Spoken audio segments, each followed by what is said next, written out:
Welcome to my channel and I hope you all are doing good. आपकी NEET की preparation अच्छी चल रही होगी। सो नीट की प्रिपरेशन के लिए टिप्स में ही मैं ये वाला वीडियो बना रही हूँ।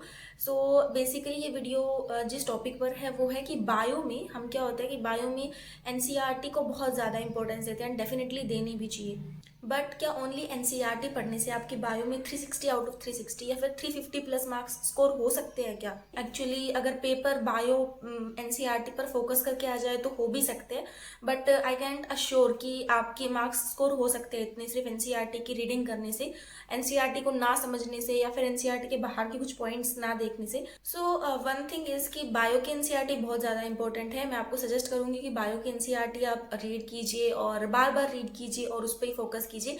बट बायो की एनसीईआरटी के साथ साथ आप अपने लेक्चर्स को, अपने नोट्स को बहुत ज़्यादा इंपॉर्टेंस देना। लाइक अब ये टाइम आ रहा है कि आप एनसीईआरटी पे फोकस करोगे। मैंने पिछले वीडियो में भी कहा था कि एनसीईआरटी पे फोकस करना है, बट एनसीईआरटी बायो के केस में अब की बार भी आपने देखा होगा, अगर आपने नीट दिया था 2022, कोई ड्रॉपर स्टूडेंट होंगे या फिर नहीं भी दिया था, पेपर देखा होगा आपने, बहुत सारे क्वेश्चन ऐसे आए थे जिनकी लाइन डायरेक्ट एनसीईआरटी से एंड वो क्वेश्चंस गलत माने गए थे।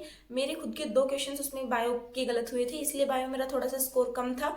तो एक्चुअली बायो में आपको एनसीईआरटी के साथ साथ और भी चीज़ें फॉलो करनी चाहिए। लाइक आपके लेक्चर के नोट्स और आपको टीचर जो समझा रहे हैं उस पर ज़्यादा फोकस कीजिए। और कंसेप्ट डेफिनेटली ज़्यादा इंपॉर्टेंट होता है एनसीईआरटी रीड करने से भी ज़्यादा। तो आई विल सजेस्ट कि आप लेक्चर देखने के बाद अपने नोट्स बनाए और नोट्स को रिवाइज कीजिए और फिर एनसीईआरटी पढ़िए। और आप मॉड्यूल की भी हेल्प ले सकते हैं। लाइक कुछ स्टूडेंट्स पूछते हैं कि बायो में ओनली एनसीईआरटी से पेपर आता है, तो मॉड्यूल या फिर कुछ भी एक्स्ट्रा स्टफ करने की क्या ज़रूरत है, बल्कि टाइम नहीं बचता तो लेक्चर देखने की भी क्या ज़रूरत है। सो ये बहुत ज़्यादा गलत बात है, क्योंकि क्या होता है कि आपका पेपर कैसा भी आ सकता है, आपको नहीं पता पेपर कैसा आएगा। सो आप डिसाइड नहीं कर सकते कि पेपर एकदम एनसीईआरटी की लाइन टू लाइन ओरिएंटेड आएगा या फिर कॉन्सेप्ट बिल्डिंग आएगा। लाइक अजर्सल रीजन के क्वेश्चन आ सकते हैं जैसे अब की बार आए थे, एंड उनमें बहुत ज़्यादा कन्फ्यूजन होता है। एनसीईआरटी की डायरेक्ट लाइन्स होती है बट वो भी नहीं मानी गई है अब की बार पेपर में।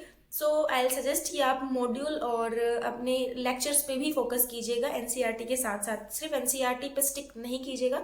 मॉड्यूल पे लाइक वो वाला स्टफ आप स्किप कर सकते हैं जिनमें बहुत ज़्यादा आउट ऑफ एनसीईआरटी का वो दे रखा है कि मतलब लर्निंग डेटा है आउट ऑफ एनसीईआरटी, वो नहीं पूछे जाएंगे। पर कंसेप्ट बिल्डिंग जो प्रोसेसेस होती है उनमें एनसीईआरटी में कुछ प्रोसेस लाइक शॉर्ट में दी हुई है, मॉड्यूल में या फिर नोट्स में उनको सर अच्छे से समझाते हैं, अच्छे से डिटेल में उनको लिख के बताते हैं। सो वो बहुत ज़्यादा इंपॉर्टेंट है आपको बाहर से पढ़ना। मतलब जो एक्स्ट्रा स्टफ है इन्फॉर्मेशन वाला वो आप स्किप कर सकते हैं। सो ये वीडियो छोटा सा ही है, मैंने इसी पे बनाया है कि एनसीईआरटी पे आपको फोकस करना है।